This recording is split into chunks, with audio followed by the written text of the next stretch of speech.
All right. Thank you, Madam Mayor, members of the Board of Commissioners. Mr. Butterfield, thank you for being here with us this afternoon. We know you have been more than patiently waiting for this opportunity. No worries. Nice to meet you, Likewise, Mr. Evans. likewise. Thank you for being here. I have a series of questions that I will be asking, and then after every question, I will ask the board if they have any follow-up questions. At the conclusion of my question, the board has composed a couple of questions each that they would like to ask you as well, and then there'll be an opportunity for you to ask any questions of the board. So without further delay, I'll go into the first question. Please provide a brief recap of your professional credentials, your work experience related to the opportunity before you this afternoon. I'm new to municipal government. I'm currently the operations manager at the Public Works Department for the city of St. Pete Beach, but I've only been there a few weeks. That job came to me after I'd applied for this job, but before I found out I was a finalist. So my bosses there, the city manager and the Public Works director and the commission know I'm here and have their blessing. But so I'm hopefully a quick learner, but municipal government will be a new area for me at this level especially. But I had a full career in the U.S. military. I was in the Navy, but assigned to MacDill Air Force Base. And I was the deputy chief of staff for a 3,000 person organization there, where I had to deal with the base commander and the mission support group commander, which was in charge of construction and traffic and redevelopment and all kinds of things. So I got a taste of what it takes to run a base, which I've been given advice as I try to find a new way to serve in a second career, that this area might be a good place to look, where there's some things that, some experiences that would translate into this. And my next job prepared me, that job prepared me for my next job, which was my last in the service. I requested retirement after 3 years as the deputy commander of Joint Base McGuire-Dix-Lakehurst. And that was a process where I went in to be assigned to be the commanding officer of a naval air station.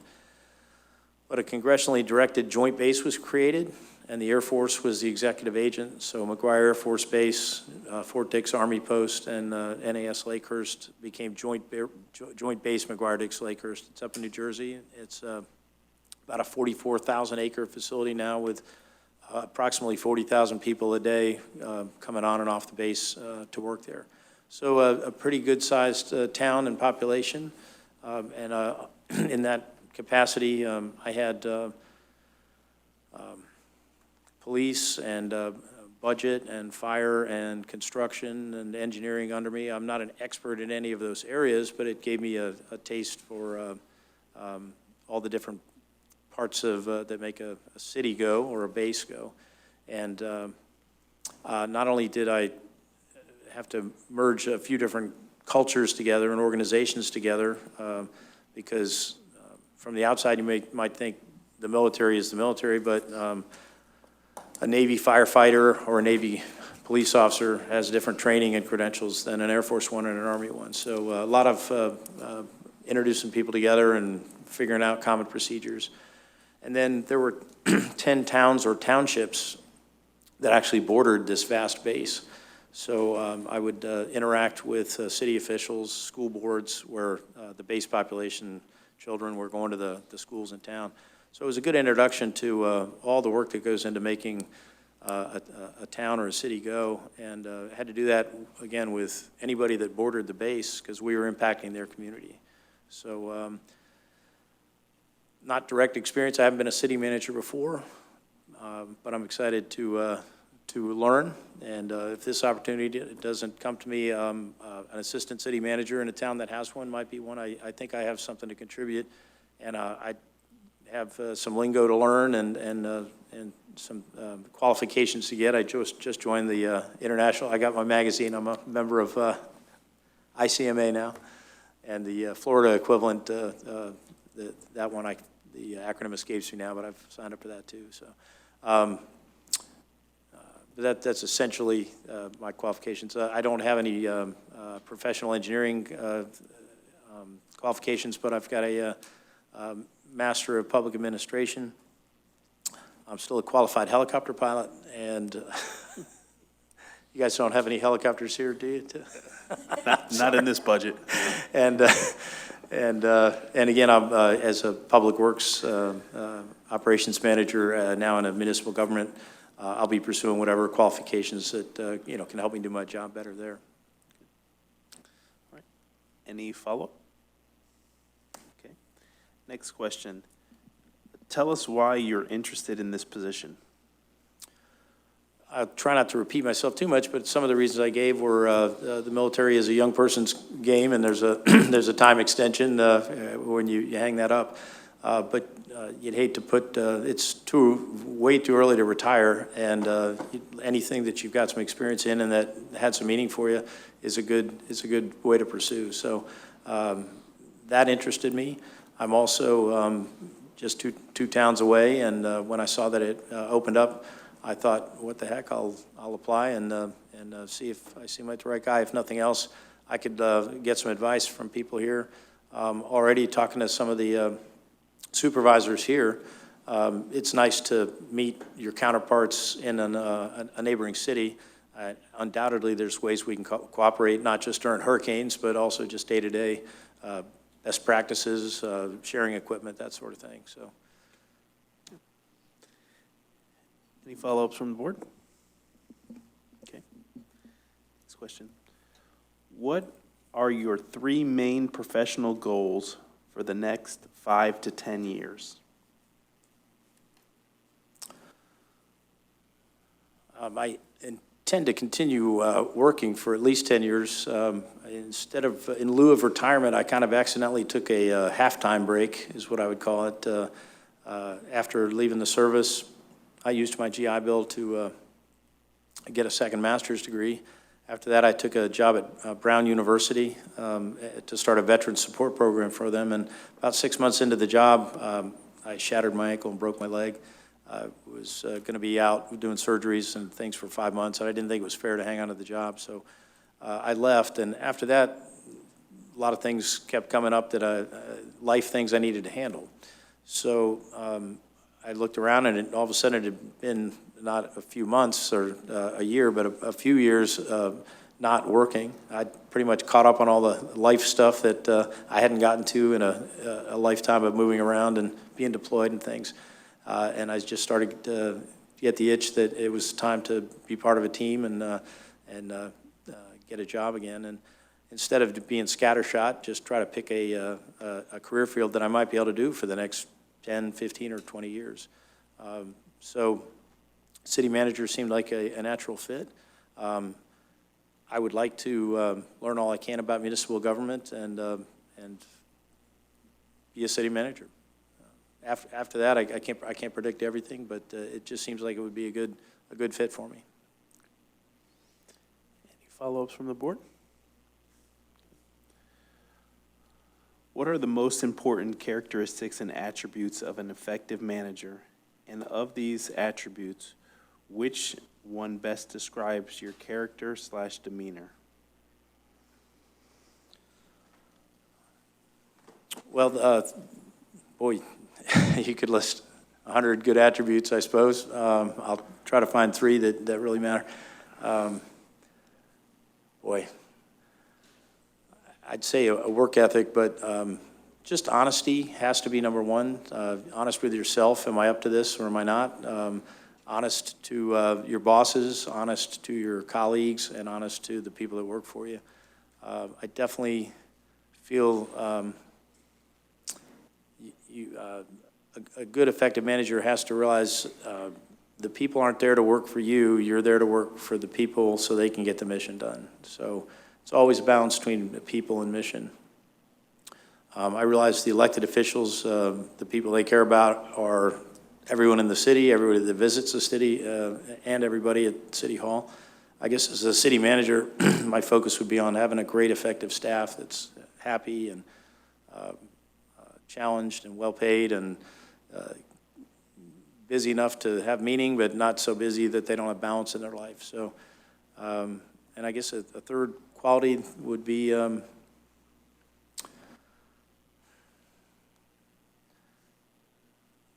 organization, because The to-do list never goes away. We were talking earlier about some of the things on your to-do list. You can never quite check them off. Security, it goes on forever. We can't, build a wall high enough and then we're done worrying about security. We're always worried about it, so new technologies that come along and proper manning and things like that. You've got to be able to focus, figure out what's really important, and yet not be, it's called the tyranny of the urgent. So that email just popped in, doesn't mean that's the most important thing to do. You might want to continue with what you're focused on and then get to those things later. So organized in a way to be able to get the important things done in the right order. Any follow-ups from the board? Okay. Next question. What do you believe is the greatest challenge and the greatest opportunity this position offers? If offered this position, a challenge would be my own learning curve would be a challenge, but I'm very confident I would want to spend a little time with you if I could, Mr. Evans, to not learn everything the hard way. I love to read and talk to experts and go to lectures and try to not repeat everybody's mistake, but learn from others. And then finances, like I mentioned, security financing is always an ongoing issue. Things I've studied tell me that the bed tax, we send a lot east or north to the county, and I'm not sure we get our fair share back. We can write parking tickets, but if they're out of state, we may not be able to track them down and get our money. But the costs are always there, both our planned costs and then the ones that come up unexpectedly from a hurricane or some other natural disaster. So always having the finances, you don't want to be sitting on too much when there's plenty of things that need to be done, but you've got to have something in reserve too, and there's always going to be more things that pop up, and you have to be a good steward of it. So I think that would be. Did I answer your question in full, or is there more? Okay. No, you did. All right. Any follow-ups from the board? Okay. Next question. The city seeks to embark on a major infrastructure plan, and a general millage increase may be the mechanism that is used to fund the debt service associated with this plan. What measures would you take to ensure that the money is utilized judiciously, and how do you anticipate managing the project to ensure that they come in below budget and on time?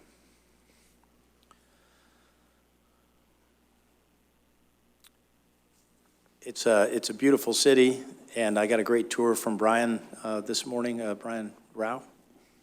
And but you can see the new things, and you can see things that, like, wow, that's a great location, and that's going to be redone someday. You're going to, and are you talking about private industry development too, or city structures? Specific to public infrastructure. Public infrastructure. Mm-hmm.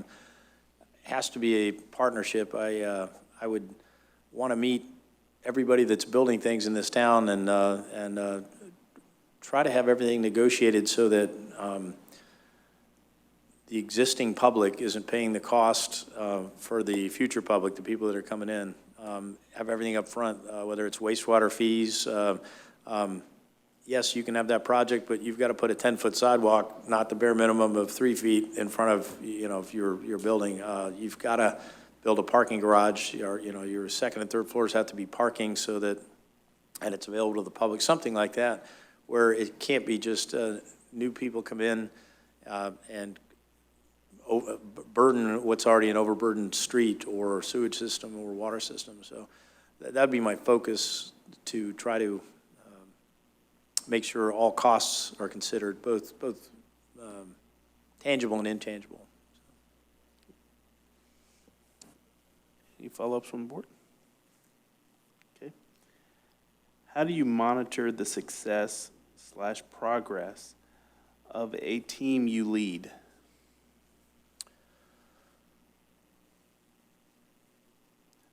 It depends on the size, but the general theme would be to, well, I would want to not micromanage, but not appear disinterested, and finding the right balance is tricky. And I might overcorrect one way or the other until I got the right balance here, whether it was dealing with the commission or the staff or homeowners associations in the city. But definitely,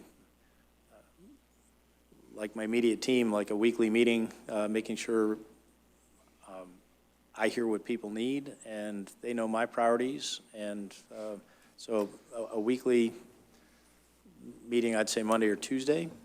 And if it called for it, maybe a follow-up toward the end of the week, but at least a weekly.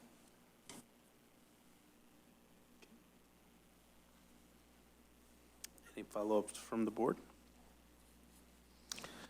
Describe your experience with working with citizens from various cultural backgrounds.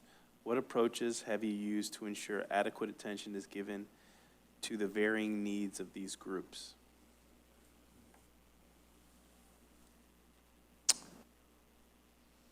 I think one of the great things about the military service, which I did for a big chunk of my life, is you get assigned to go to a place with a bunch of other people, and they're from everywhere. Not even just every state in the union, but we have people in the service from foreign countries who want to serve the U.S., and they might get a fast track for immigration if they do so. So you meet people from everywhere, and you learn to work together, and the differences start to fade away when you have a common goal. So that doesn't apply to everything in civilian life or the rest of the world, but that key is having a common goal, a common mission, a common vision. So I think that's the underlying, having something that unites us. So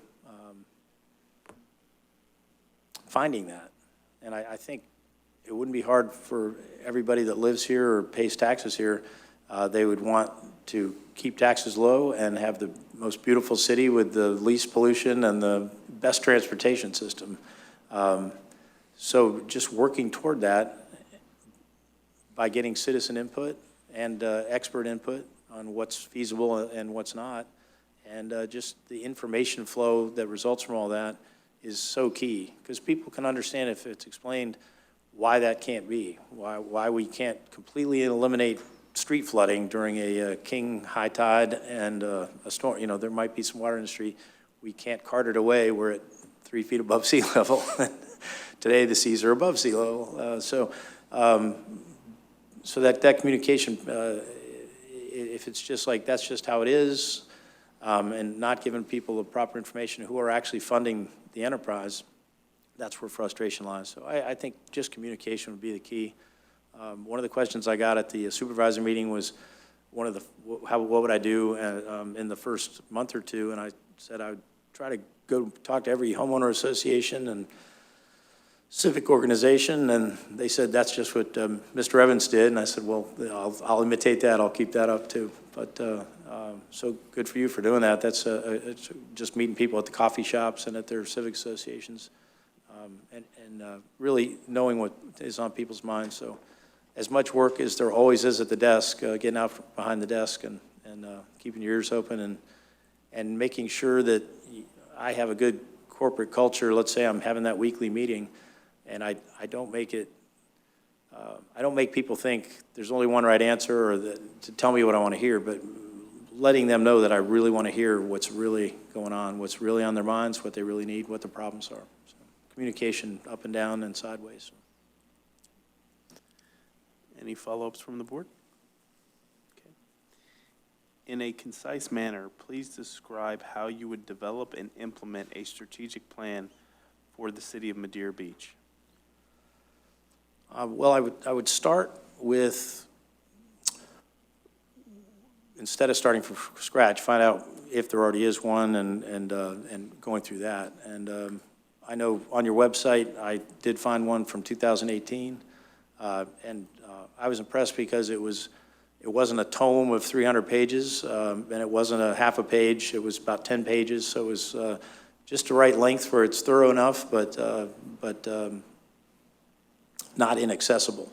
And so it laid out some key concerns that people had, and not everybody agreed. There were some conflicting things, but it was good to see that that had been thought of, and I would start with that and put my own take on it, seek guidance from the board and the community, and not just at my own vision. I'd want to make sure it's the vision of the city, because long after any of us are gone, the city of Madeira Beach will be here, and I would want our legacy to be that we really thought it through. The study I saw on the website was projecting out 10 years, and when I was younger, that seemed like a long time, but it can go by pretty quick now. So some of the goals were great, like undergrounding and having less cars or more options than cars and things like that. So I would start with what's already there. I would try to take, again, talk to the neighboring cities, other managers who have dealt with similar problems or had success, and try to implement that. Any follow-ups from the board? What can a city government accomplish during an economic downturn when revenue is declining and the city seeks to provide consistent services? I suppose even in boom times, we should never be fat, if you will, and have extra positions that we don't really need. So I guess the best way to be ready for that, it's kind of like offense and defense. You know, when the downturn happens, if we're already efficient and lean, then we're ready for it. If we've gotten a little top heavy, or we haven't been financially, fiscally prudent, and then it's going to hit us double hard. So, and it's hard to know. You could it costs money, but you could do a manpower study where somebody with an outside eye looks and goes, do we have enough people at the marina? Do we have enough people policing? I know we have that contract with the county, and but other examples, just making sure we are right-sized in any environment. If a real bad one hits again, like about 10 years ago, and changes have to, people have to be laid off, boy, that's tough.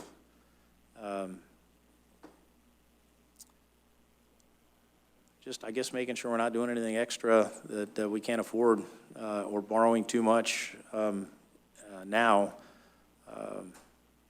I'd have to get into that if given the position to see where we are on that. But just paying our debts and really thinking hard. And again, going back to what can the businesses that are being built here do? What can they build in to?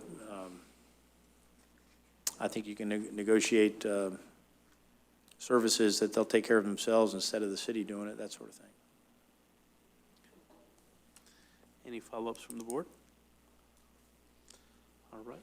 And the last question I have before the Board of Commissioners has their questions. How quickly can you start after an approved contract?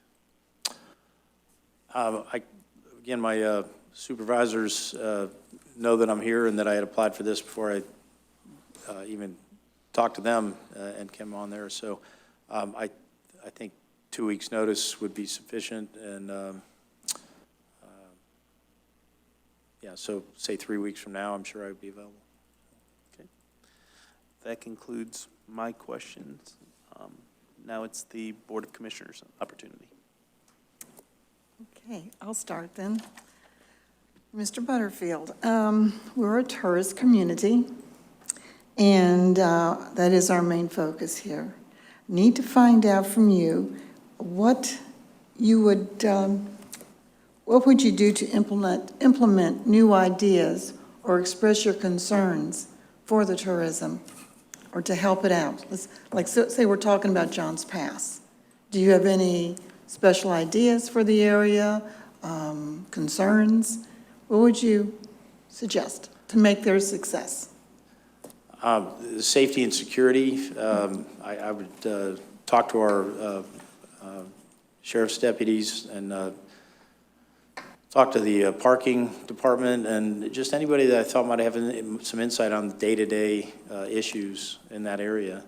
I did drive around today, and I know there's John's Pass, big tourist attraction complex, but then there's also housing right behind that I think the residents have to go through there. So it can't be just about what's right for the tourists. You've got the folks that are here every week.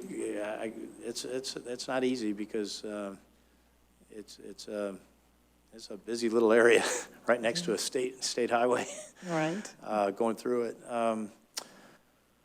It's the bread and butter of the economics here, I think. So it has to be priority, and people who live here, I'm sure, have known since before they bought. It's a tourist town, and so you're going to have the pluses of that, the income, and the negatives of that, whether it's congestion or trash left on the beach or that sort of thing. So it looks like part of safety and security would be parking. If there were, as I mentioned before, my thought was, if I'm letting anybody build anything over 3 stories here, do we have a city ordinance that requires them to build in a parking garage, which the future residents would prefer anyway, covered parking in the shade. I mean, the cars are almost too hot to sit in right now, and it's only June, so that sort of thing would just, I actually don't know how much of that is going on right now, but if there's like a city shuttle kind of thing, so we wouldn't have to put all the parking where it is currently. There might be a solution. I saw a big piece of property right by the drawbridge, just after where the marina is, and I'm curious what's there. I thought, well, if nobody's going to do anything with that for a while, maybe the city could lease it and make it a parking lot and have a shuttle that takes you to the beach, that sort of thing. But just to get cars away from people is so decreasing the likelihood of those two meeting. But you got to be able to park close enough to get to the businesses. That would be, I think, right at the top of my list. Okay. The other question I have, I don't know if you're familiar with it, but grant writing. Are you familiar with grant writing for projects? Yeah, I haven't You done haven't? that. Okay. That's definitely a Because that weak would be area for my me. other question as far as, projects that need to be done around the town where we normally get or try to get grants to help us finance the projects. Both from the state and the federal government, different entities. I know when you say the federal government, there's 100 different people you could write to for possible grants. It's not just one email.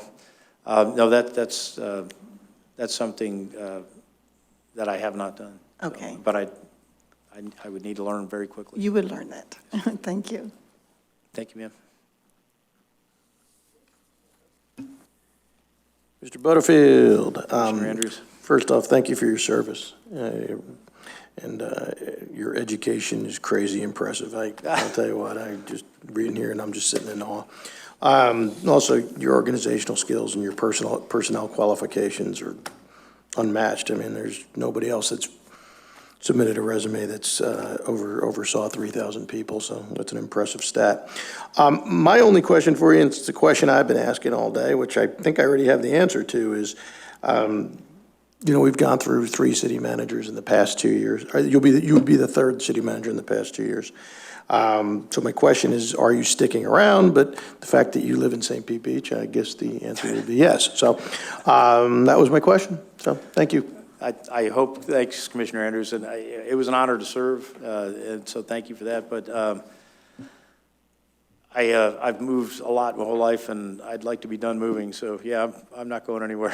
Okay. And Lakehurst, and I should know Hindenburg, right? That's exactly it. Okay. Well, I grew up in Jersey, so if I didn't know that, my history teachers would be friggin' spinning their graves. So 1937, it crashed right there, and we've all seen the video and heard the audio, and it was remarkable how many people actually survived it, despite the photos that looked like nobody could have survived it, yeah. And there's still a historical society there that honors the event every year. It's kind of neat. And I loved my time in Jersey, so yeah, it's a great state.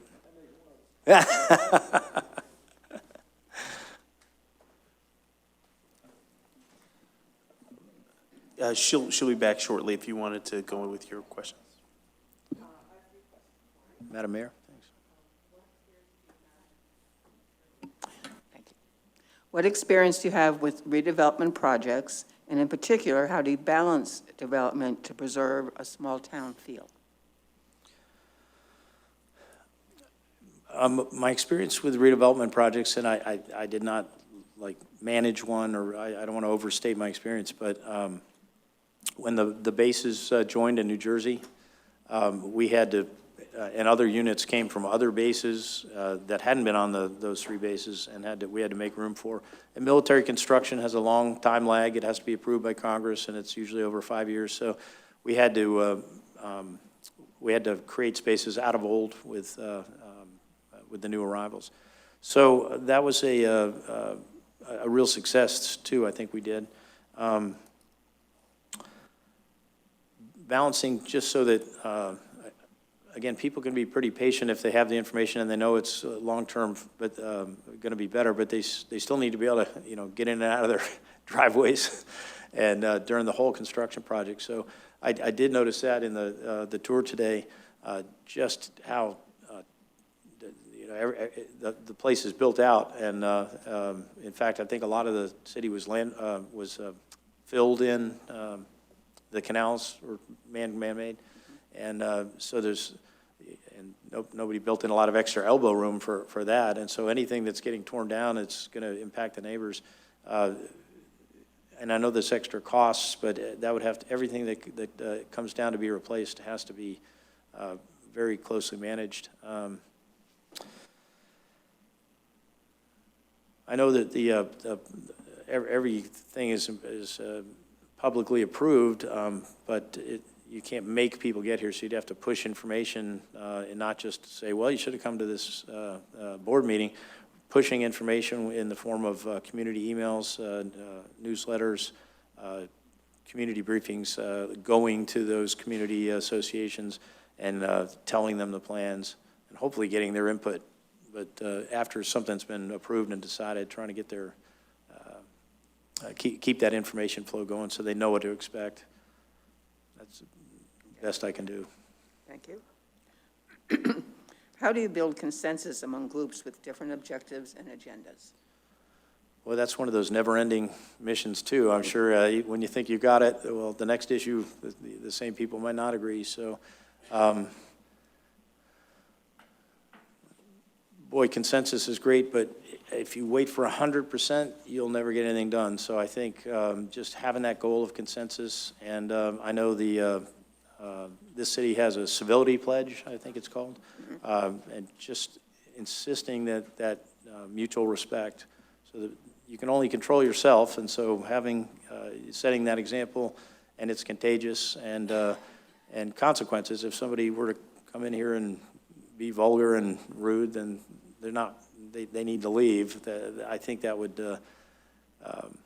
that's an extreme case, but just having standards and then meeting them and enforcing them, I think is key. And what is the biggest mistake that you've made, and what have you learned from it? Biggest mistake.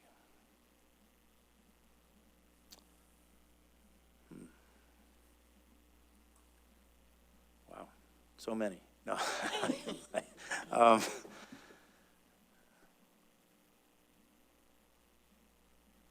Well, I learn all the time from my mistakes. I try to learn from others' mistakes.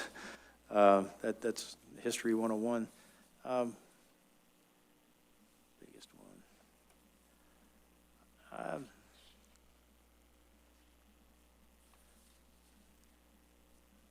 Letting a transitory moment of frustration result in a harsh word to a colleague. It was a promotion board. I remember it distinctly. It was a promotion and bonus board that we were hashing out, and one of the members of the board just kept trying to go back to the same issue that I felt was closed and continuing to, maybe he was trying to consensus build, I don't know, but I asked him to remove himself from the panel. We needed to continue without him because it was going on too, he was delaying the process, but I felt bad, and I went to his office later that day and I apologized to him, but I couldn't apologize to him in front of everyone else because the moment was gone. So I realized even when you think you've counted to 10, count to another 10 if you have to, because it's kind of like when something is written in the newspaper bad, even if there's ever a retraction, it's usually in much smaller font and much lower down the front page or on a back page or something. So the damage is done. And so it might seem minor, but I still remember it, and that was 11 years ago. So I think hopefully I've learned that lesson that count to 20, count to 30, whatever you need to. But snapping at somebody that's well-intentioned is not a solution. So take the time you need. Thank you. Thank you, Mayor. Hi, Andrew. Commissioner Weinstein, Thanks how for are you? just waiting this long period of time, but it's good to hear your remarks. I got a Thank you. break. I guess you guys didn't. So, thank you for, can I just say thank you for having me and even considering me, because I know I haven't been a city manager before, and you probably want somebody that's got that experience. So, and I filled out the veteran preference form because I was a veteran, but I didn't want to cut anyone else out in line. That wasn't the intent. It was just I figured it was a way to highlight stuff that's in military jargon, so it might not be recognizable in city manager world, but it might highlight that there's some parallel qualifications, so, or experience. So Right. I thank you for even considering me, and thanks for that, but I didn't want it to be a preference over anybody else more qualified. You know what I'm saying? So. Okay, well, just consider yourself like being maybe a city manager one day somewhere. And how do you feel about, or what would be your policy perhaps about meeting with your commission? You have 5 bosses or 7 bosses or whatever. And what would be your feeling for meeting with those individuals on a one-to-one basis prior to having big meetings, and you've probably done that in the military and lots of different bases and stuff, and discussing with that particular individual your thoughts about projects, what's going on in the city, what their perspectives are and what your perspectives are on an individual basis prior to getting together as a large group of people. Okay. Did you get my question? I think I need to get smart on the sunshine laws and make sure I'm not violating something by talking to one member of the commission and not the rest. And if that's allowed, I need to make sure it's not a secret that the rest of the commission knows I'm open to talking about this issue beforehand. And again, if it's illegal right away, I'd rule it out. But I've got to No, get. it's not, because It's not. I'm saying that actually because I've been to a lot of Florida League of Cities, not conventions, but seminars, and that topic has been discussed, whether it's a good ideas in municipalities to do that, or whether you should wait until you have the full complement, of people. So that's why it's my particular interest to just ask that. Do you have a personal preference? And I've seen workshops, Commissioner, on the, and maybe that's a better place to do that, so nobody. It's actually even before a workshop or a meeting. So a pre-workshop like that. Yeah, a commissioner you would request time from a commissioner's schedule, or they would request time of yours to discuss certain things that might be on the agenda or might be future plans for the city. And it's a very popular thing that's done in Florida, and I was just curious as to what your... I think of it, anything you can answer that's not slowing down the bigger group meeting, which, there can be a sense of, we want it to be efficient. So if that would help, like a pre-meeting, then I think it's a good idea. Okay. And then also, what's your policy, or what would be your policy probably if you were a city manager, if you became a city manager, to have you at the top, okay? And all of the commissions would bring their thoughts, projects, conflicts, whatever, on any items directly to you, or instead of to you, to bring to your department heads? Do you have a preference on that? How do you think it should be done?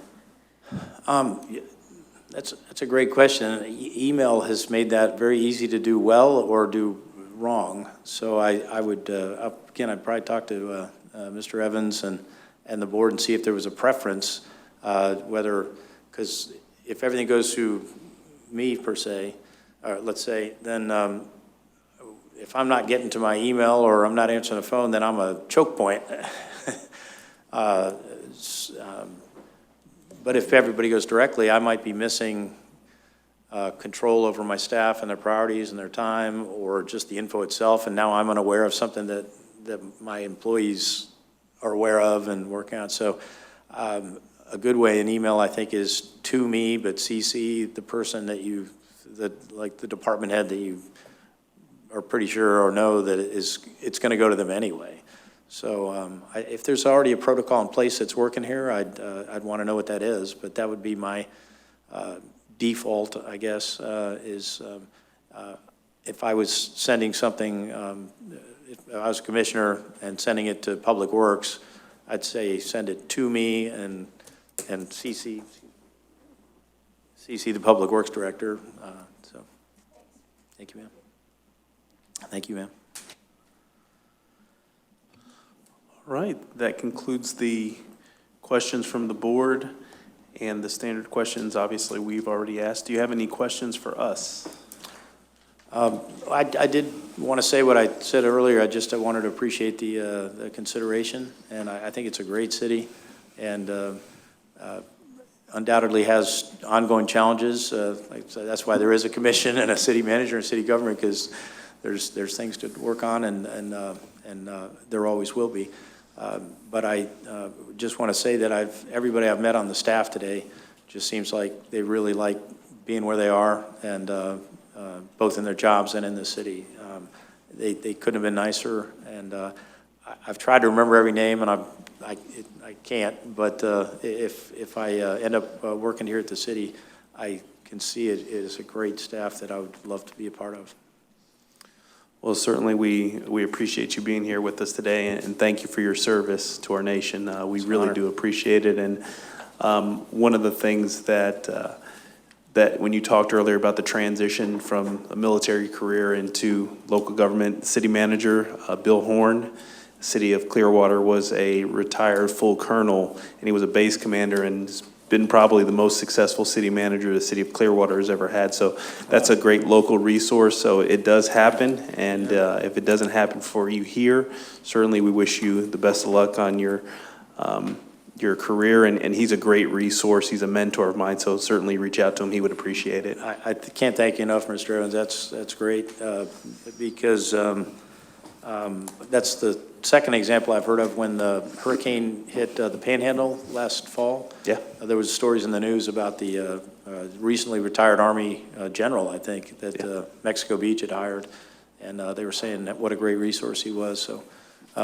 it's people that, just like you all, you're here because you care about others and service. And so it's nice, again, when you kind of age out of the military program, to realize there might be another place you can keep going, keep serving. So thank you all. Very impressed with your city and your staff. Appreciate it.